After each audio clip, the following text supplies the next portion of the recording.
My name is John Ross, and welcome to the Art of Retouching Studio. And in this episode, I'm going to be talking about all the different retouching steps that I did to create this image for an article that I wrote for fstoppers.com, as well as a beginner's tutorial on smart objects and smart filters. As you can imagine, this particular behind the scenes will be heavy on smart objects and smart filters, as well as high pass sharpening, dodge and burn, as well as adjustment layers, and all of that is built on top of the original raw file, which can still be accessed from within Adobe Camera Raw.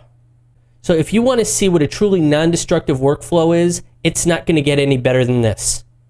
At least until Adobe fixes a core problem with masking smart filters, but we'll talk about that a little later. So let's get started. And here's the original image as it came out of the camera. The camera was a Nikon D800, which is a 36 megapixel camera, and it is amazing. And there's even an upgrade to that camera as well, and I just can't believe it, because once you see the quality in this, there's no going back to a standard camera. I mean, 16 megapixels and 18 megapixels are just horrible in comparison to what you can get. That high crisp quality, every hair is just crystal clear. It's amazing. And from a retouching standpoint, that's the worst thing in the world. I tell you, because now I have to take care of every little pore, every little hair, and you can go crazy worrying about all this stuff because that camera really pulls out every little bit of detail. And there are other high-end cameras just like that one.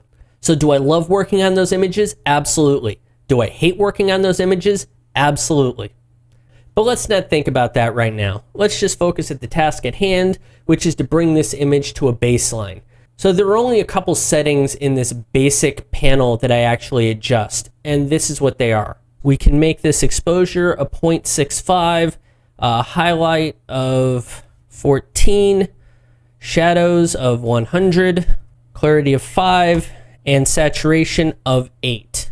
So now what do all these values mean? Well, basically all I did was brighten up the image, brighten up all of the shadow detail, add clarity, and add some saturation. But the image looks flat, and that comes from the shadows. And I want to point this out to you specifically, because I have no problem taking these shadows and opening them all the way up.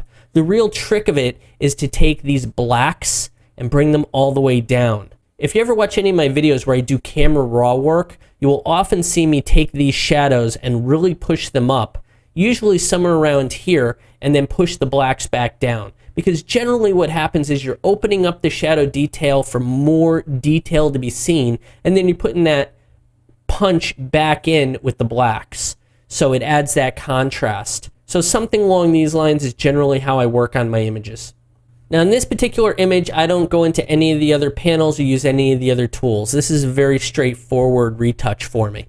However, instead of clicking on Open Image, we're going to hold down the Shift key, and the Shift key is going to change it to Open Object. The basic difference here is instead of opening the image, it will open up an object. The difference here is that the image is background layer, pixels, we can't edit ever again. However, if we click on Open Object using the Shift key, now it's going to open up like a smart object. And when we click it, what's going to happen is it's going to open up this image inside of Camera Raw. And the huge benefit here is that we're going to have the ability to actually go back into the raw file if and whenever we need to. For example, as you know, if it says background and it's pixel based, well, it is what it is. There's nothing more we can do to it. If we want to make color and tonal changes, we have to build on top of it as an adjustment layer. However, because this is a smart object, I can double click on it and go back into the original smart object, which contains the raw file. So for example, I can take this exposure, crank it all the way up, and click OK. So Camera Raw is going to reprocess the file, Photoshop's going to reinterpret the file, and then when it finishes, it's going to give us this blown out image. Now, in case we don't want to do it, we just hit undo, and that change goes away. But I just wanted to show you that we had the ability to do that, and that is the power of a smart object. No matter how far along we go, we always have the ability to go backward. Now, I'm not going to be talking about smart objects specifically in this video because I have a lot of different topics that I want to talk about. If you do want to learn more about smart objects and actually understand how they work, as I mentioned, I do have an article and video on fstoppers.com. as well as my own website, www.theartofretouching.com, and you can find the entire class on the right-hand side. It's a nice big button, and it is labeled Portraits, Camera Raw, and Smart Objects, where I talk about all three in great detail. Now in this case, I just want to keep moving on this video, so now I want to add some filters to this.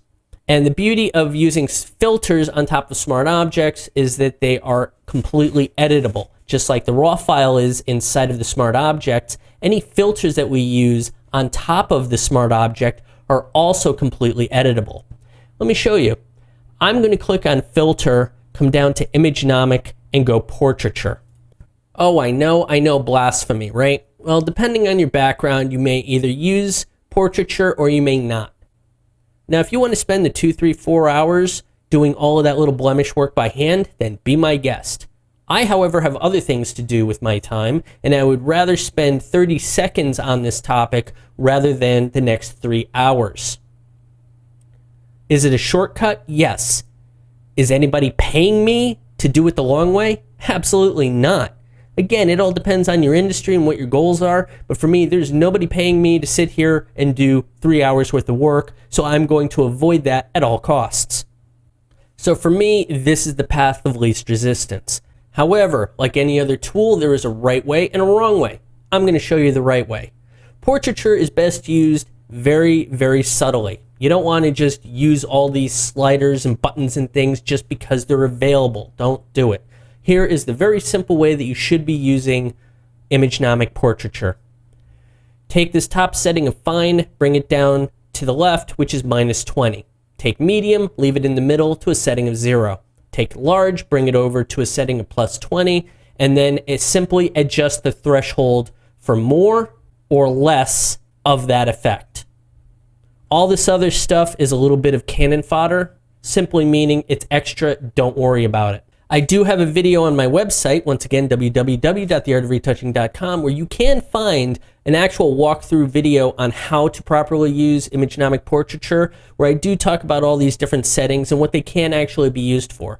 But for our purposes today, we don't need any of that. Simply, I'm going to take threshold and bring this up to 20, and I'm going to show you what happens. I'm going to zoom in here. And inside of her skin, if I hold the button down, this is the original. This is what was actually here. When I let go, that's what Imagenomic Portraiture did. If I move over here, notice it's affecting up here and down here, but it's not doing much to the eyes. It's a little bit in here, but it's nothing really horrible. However, a value of 20 is high. Normally, I would not use a value of 20 because it really does make the skin look pasted over. Even though up close you have a lot of detail, when you do back off, you'll see that it does a little bit too much. So I'm going to bring this value by half, and I can make it a value of 10. If I like this, then great, that's what I'm going to use. If I think that I need less, I'll go down to 5. If I need more, I'll bring it up. But for this particular image, I made the value of 10. Now it does go all the way up, but I actually use very, very little. More often than not, I use it as 5. Simply, it's a way of turning a lot of extra work to a little extra work. That's all it is. And notice when I look over here at the eye, at that value, nothing is really changing in here. If anything, it's very little, which I end up pulling back later anyway during the sharpening process. But what I'm looking to get rid of is all this discoloration. Now, I have heard of others that do this on a low pass in order to get rid of all this excess detail, which is fine too. You know, any way you want to use it, as long as it works for you. There is no right way or wrong way. I'm just showing you how I went and approached it. So now at this point, what I've done is I've added portraiture, so I've softened back the skin. However, I do want to bring out a little bit more detail inside of the eyes and the hair and other areas. So in order to do that, I'm going to use Unsharp Mask. And I'm going to make this amount 50 and the radius of 5. Why? I don't know. It looked good to me. I'm going to click OK and wait for that to process. And now we've softened the skin and we've added a bunch more detail back in. And the net result is this. This is the before and this is after. Before, after. But now I'm not actually going to leave it like this completely. This right here is a mask. It acts like a layer mask. Simply white reveals everything, which is all of this effect. So if white reveals, black conceals. So I'm going to take a brush on black, click on that layer, and I'm going to start painting in. And basically what I want to paint in is along the hairline, because simply all that sharpening and stuff, I don't want it to affect all the hair. It can do other things in other areas, but I just don't want it right there. The other areas that I want to limit this sharpening on is actually up here in the skin areas, because it actually looks better without it. So I don't want to enhance that. So once again, I'll just take a smaller brush and I'll run across these fingers like this so that that sharpening doesn't actually happen. Something like this, you get the idea. For real, I would be a lot more concerned in matching detail. However, for this simple video, I'm not going to worry about that. Then, since I do want to soften other areas like down here, I want a softer effect, because if you zoom in, you can see all these blemishes that go on down here. So what I actually need to do is run another pass through portraiture. But the real limitation with smart objects and smart filters as of this recording, and I am screaming as loud as I can to get Adobe to fix this, but we have a single smart filter mask. That's it. So if I have portraiture and sharpen, which are two completely different effects, I only have one mask, and that is a huge limitation. Now, I don't understand why I can't have a mask for the unsharp mask, so I can not sharpen hair in certain areas, and then have portraiture skin just for the skin.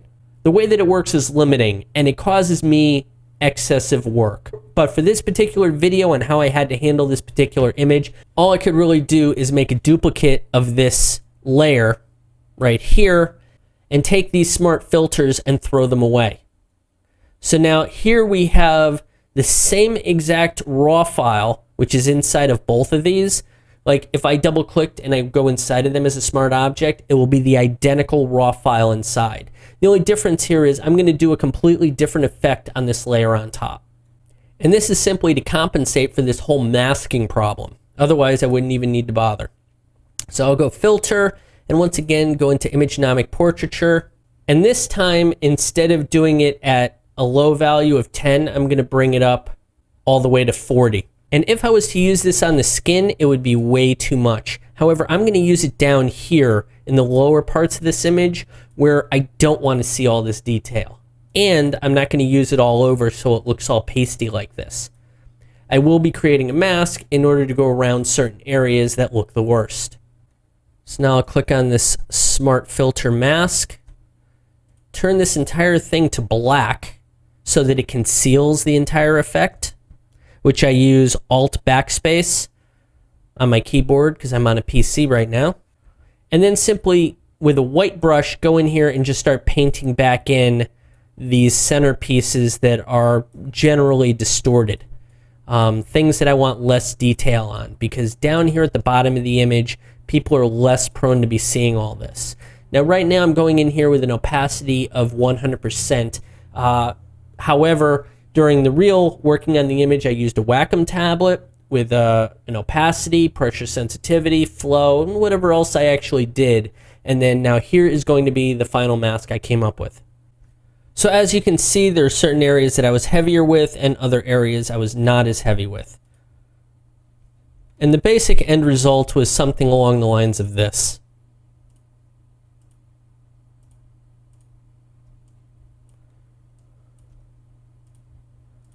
So simply, I softened it back, but I wasn't trying to be heavy-handed about it.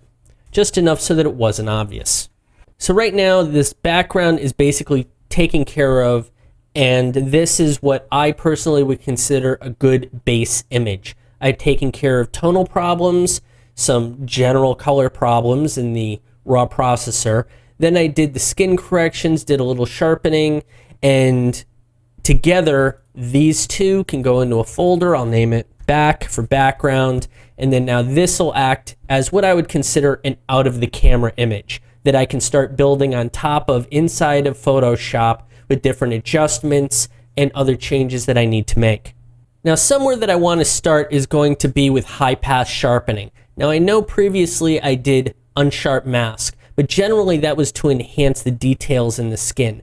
What I'm going to do now is to enhance the details of the eyes and the eyelashes and other little areas like that that I want to create a little bit more punch with. So it's a different type of sharpening used on different areas. So let me show you how I go about doing this, once again using smart objects. So I'm going to take this background again, and I'm going to make another duplicate copy of it. I'm going to throw away this smart filter as it exists, take it outside of this background folder. So now I just have another copy of this, which once again goes back to the exact same raw file, which means that if I do an alteration to any of these raw files within any of these 3 layers, it's going to propagate to each of those 3 layers. So if I make a change to one, it's going to happen to all 3. Additionally, if you're concerned about file size, this is the same file simply referenced 3 times. It's not making 3 copies within this single image. Sometimes you might need to, but in this case I do not. So now at this point I'm going to take this and I'm going to go Filter, Other, High Pass. Now you can adjust these settings as you need depending on the type of high pass that you want. You can make it a radius of 10, make it a radius of 5, of 4, whatever you deem normal best practices are for your own smart objects. For me, I'm going to raise this value up high to a value of 10. Now I know it's high, but I work my images with more control, so I often have more flexibility on the back end. And because of that, I'd rather go high here on the front end. Then change the blend mode to overlay so that effectively we've extra sharpened this image, because here's the before and here's the after. But now I'm going to throw a mask over the top of this, fill this mask with a black so that no effect is actually happening at this point because black conceals. Now I can take my paintbrush of white and then using a variety of opacity, flow, as well as pressure sensitivity, again, as needed, depends on how you like to work, I'm now able to come back in here and start painting on certain areas with more control, and certainly more control than you just see me doing right now, but to basically come in here and just hit upon certain areas that I want to have a little bit more punch. So now when I take the time to actually do the mask, this is what the mask looks like, and you can see certain areas are darker than others, and I take a little bit more time to brush in different details so that when I'm done, this is what the enhancements are. Okay, before and after, before and after. So it just gives the image a little bit more punch within the sharpness of certain areas that I want to grab your attention. Once again, because I went heavy with this high pass, I'm able to pull down the opacity of the layer. In this case, I went down to 70% and more opacity when I painted it on. So even though I went heavy on the front end with 10, it's very easy for me to pull back on it later as I'm working. It's easier to take away than it is to put in afterwards. So when it comes to removing blemishes like this, all these little dots that are on her skin all over her face, there's many different ways to actually approach this. So I'm just going to show you a couple different ways that this could be approached, and one of which is with dodge and burn. So if I hold down my Alt key when I click on the new layer, it gives me this dialog box. Change the mode to overlay, and then click on this fill with overlay neutral color, 50% gray, and go OK. So now at this point, we have a 50% gray set to overlay, so effectively nothing has happened. But what we are now allowed to do is use our brush with black and white and different opacities and flows in order to touch up the skin. So I'm going to give a big one just as a quick example with an opacity of 100%. When I paint in with black, that is going to darken the skin. If I flip this around to white and I paint on the skin, now it's going to bring it down to white. So effectively, undo, if I take each and every one of these pores as a problem, if I were to lighten some areas and darken other areas, you can even out the skin tones.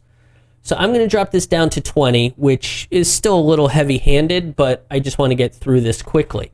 So on white, what I'm going to do is I'm going to lighten these darker areas. So I'm going to bring this opacity down to 10%, which is actually a little bit heavy-handed, but I just want to get through this. So with white, 10%, I'm just going to paint the darker areas, and that effectively makes them a little bit lighter.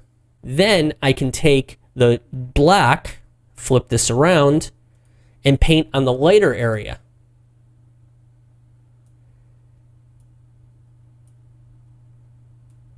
Now, I'll say this. If you use an opacity of 10%, you can go over it once and it's only going to do 10%. If you were to change flow to 10% as opposed to opacity, each time you pass over an area, it's going to add 10% to it. So simply flow is every pass is going to give you the tone 10% more. Or if you do opacity, it's only going to do 10% until you let go and then click again, and then it'll give you another 10%. It's simply a different way of working, and it depends on what your end goal is. So ultimately, I would be doing this with a Wacom tablet, and it will take a very, very long time. Yes, literally, you would come in here with white and lighten this, effectively dodging, and then you would flip it around to black, and you would go over it again and effectively burn the area. So you're burning the lights and you're dodging the darks, and you're going to be here all day long. But when you finish actually doing this, you start to even out all these skin tones, and it's not nearly as bad as it once was. Now here's the before and there's the after. Before and after. Now, even I have my limits. I can't be sitting here all day working on this. So to see what this layer actually looks like, here's the dodge and burn layer with the 50% gray, and everything is lightening and darkening as it goes through the entire image. As you can imagine, this is very tedious. It takes hours on end, and I have other things to do with my life. But now there is a difference in the high-end retouching where you have a client that will pay for that type of work. Absolutely, that's fine. I'm all for it. However, my clients are not going to pay me that type of money in order to spend that type of time. So I have to come up with faster ways to do a similar type of work. And for me, the way that I need to do that is make a new blank layer, double click on it, and go spotting. Do you know what spotting is? Spotting refers to removing spots within an image, and it otherwise means I'm cloning. So what kind of cloning? Well, the same kind of cloning that you are doing with the dodge and burn, except you don't have to be nearly as detailed with it because the healing brush does an amazing job at fixing many of the problems. It's simply faster to do it. Using the healing brush tool, aligned is unchecked, and simply pick yourself a relatively small brush and just dab it. Dab it, dab it. Click, click, click. Because it matches color and tone, or tone and color, and does whatever it wants, and usually does a very good job of it, you don't have to keep resetting your point. But if you want to, you could reset your point holding down the Alt key, click again, and then proceed. This is not a tutorial on how to use the healing brush, so I'm not going to go into great detail. But simply, after I finish working on this image like this, we would actually end up with a layer that looks like this. As you can see, I went in here and did a lot of little detail work, and ultimately, to me, that's way faster than using the dodge and burn method, as well as even the frequency separation. However, there's nothing wrong with any technique, and I will use all of them or any of them. However, in this particular image, this is the way that I went, simply because it was quicker and easier. Between takes, I did resize the image using the crop tool, so it is cropped in a little bit more than the last time you just saw it. So now, because we're working more in details, let's look at the eyelashes. Basically, they lack any real visual interest, and there are a variety of different ways to go about adding in more eyelashes. However, this was once again my way of approaching the situation. I simply took a new curve layer that looks like this. So simply, I darkened the image. And then on top of the mask, I used an eyelash brush, which I have down here inside of my brushes. It would just look something like this. See that? And you just dab it in. And then it looks like that. And I applied that to the layer mask, so it looks like this. Again, this is just a quick way of approaching the problem. And it simply darkened up her eyes giving it a little bit more visual interest. Now, when it comes to dodging and burning, there are two basic different ways of doing it. There's the gray layer, like I showed you here, and this works best on small little details, like you just saw with the pores. However, there's another way of doing it using curves, and that works better as an overall change when you're taking big sweeping changes to the skin, under the chin or on the forehead and things along those lines. And again, to each their own, everyone has their own method, but here's how I actually approach it. I'll create 2 new curve layers, and I'll put both of those inside of a subfolder called D&B for dodge and burn. And then inside of here, we'll name one darker and name one lighter. And then the darker one, we're going to change this to be darker. Simply grab the curve and bring it down. And on the lighter one, I'm going to grab the curve and make it lighter. To compensate for this color shift, on each of these layers, we're going to change it from normal to luminosity. Normal and luminosity. This way, it makes tonal changes instead of color changes as well. Lastly, we're going to fill these with black so that this effect doesn't actually happen. Now, effectively, we're back to where we were. When I hide that, you see no difference. But now we can go on to the darker layer and paint using white that looks like this. And then we can go on the lighter layer and paint, and it'll look like this. So we're working between the darks and the lights, and we're balancing out the tones within the image, basically drawing your attention in the face where we want it to. We're 3D modeling the face. We are light sculpting. We are making it up in a way that looks very pleasing to the eye. And once again, when I'm finished doing the work, it looks like this. This is the darkening, and this is the lightening. And when they come together, it'll do this. I'm simply just balancing out the image a little bit. And, when you're turning it on and off like this, even I can start seeing shifts and things that I would want to adjust. But I try not to let all this micromanaging stuff really get into my head. It's a killer. Just keep moving. If something's obvious, fix it. But otherwise, keep moving on the image. Don't zoom all in here and be worried about every little detail when there's so much more to this image that needs your attention. So zoom in, back out, keep moving. Now, since we're working on the eyelashes, I want to continue working on the eyes. I want to give these eyes punch. So what we can do is use an eye brush on a quick mask. So I'm going to click on quick mask. So now basically everything that I paint with is going to turn into a mask or selection, which is ultimately going to be part of an adjustment layer. And so in order to create a very nice looking iris, now I can obviously come in here and just paint like this and paint like this, clean it up and do it that way, but often I have a better way of working.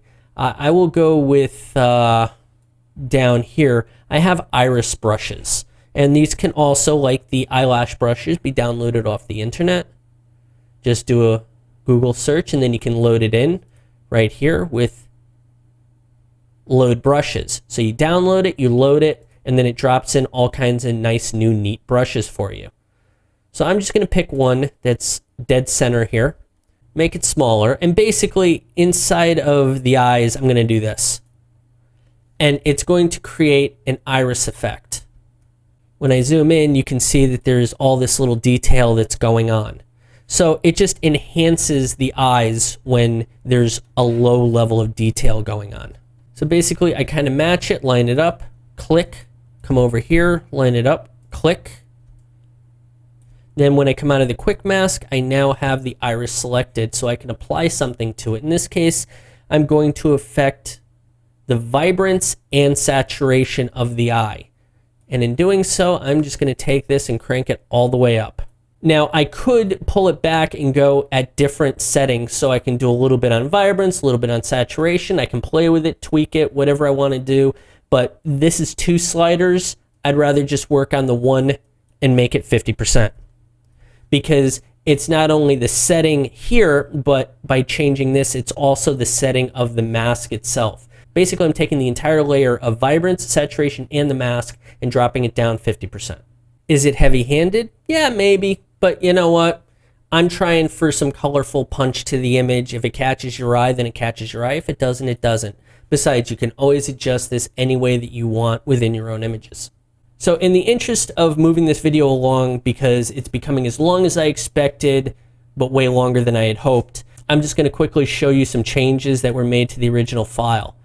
Here's one where I alter the background color a little bit using a curve. And then here is photo filter, which basically I used it like a desaturator. And I only did it on certain areas, which are these right here. And then up here we have a curve, which simply adds a little bit of deeper contrast. Okay, so that was a few various changes to the image. One of the problems I was fighting the whole time was this shine on top of her head. You know, many people leave it in. For me, for my own style, I like to take it out. I don't like that type of punch right on the forehead. So this is simply a curve, bringing it down a little bit with a mask that looks like this. And this is simply a before and after. Before and after.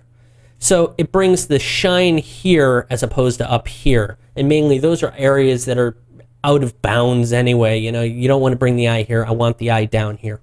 Now, generally speaking, one last thing that I want to be working on is going to be this backdrop. And I'm not a fan of this gray backdrop. While I am a fan of this bluish color because cools go back and warms come forward, and that simply enhances this, the net result of it is when I'm done, it's not going to look like this anyway. I simply want a little bit more texture and a little bit more interest inside of the image.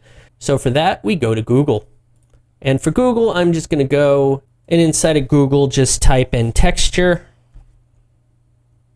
images for texture, and then if you click search tools, you can sort by size, and then you can find the image that has a larger megapixel, find a texture that you like, and then when you do find something that you like, whatever it is, give it a chance to finish drawing with this line down here. It's downloading the image. Give it a chance. When it finishes, you will now have access to whatever the high resolution file is. Right click and then go copy image. So now in this case, I've already downloaded an image, whatever it was. After I drop it in here like this, while your normal reaction might be to then scale it using edit free transform. However, what I would offer is this. Instead, right click on the layer and go convert to smart object.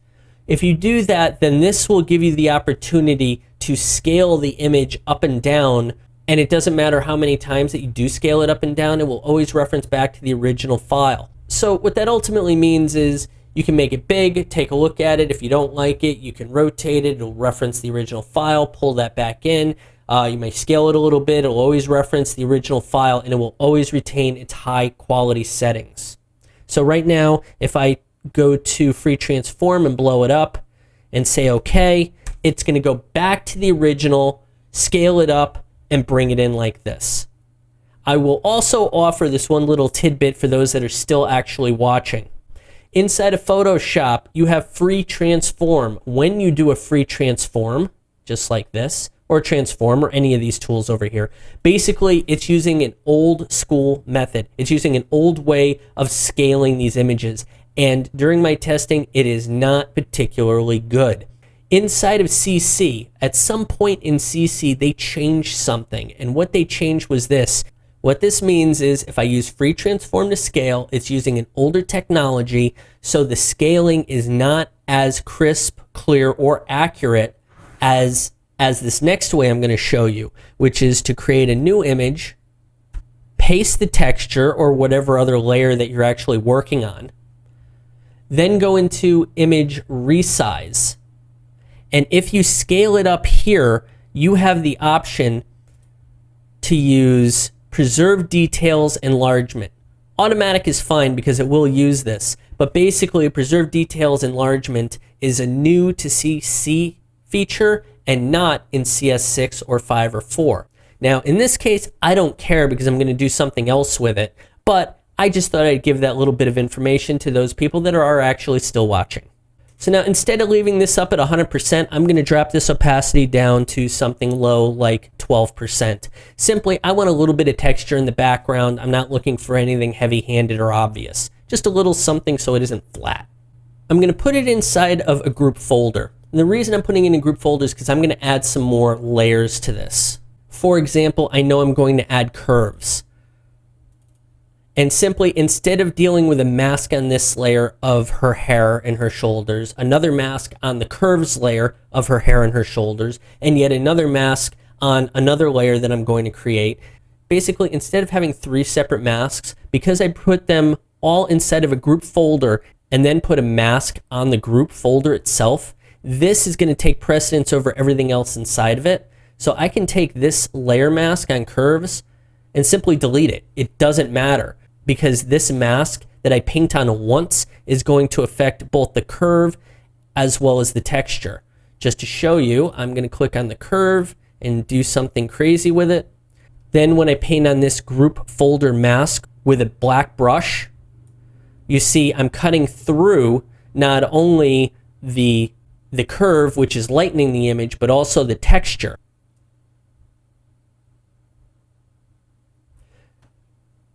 And it's going to affect any of the layers that I put inside of this folder, which contains the master mask.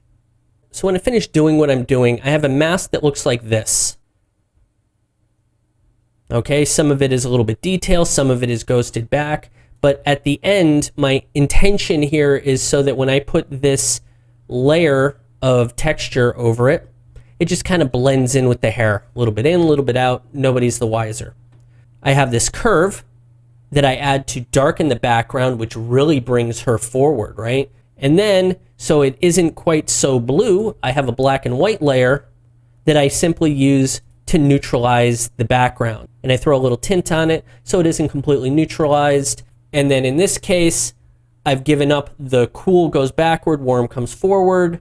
Instead, I went with dark goes backwards, light comes forwards. So when I finish working on the image, this is the end result. I would like to thank you for sticking through this with me, and I really hope you enjoyed this video, and I also hope that you learned a couple new things along the way. While I didn't have the opportunity in this video to deal with frequency separation, I will make sure to take care of that in a future video. My name is John Ross for the Art of Retouching Studio, and I would like to thank you for taking the time to watch this episode of Behind the Retouching. If you would like to learn more about Adobe Photoshop from basic to advanced videos, please go to www.theartofretouching.com, where you can find more tips and tricks to make you a better photo retoucher.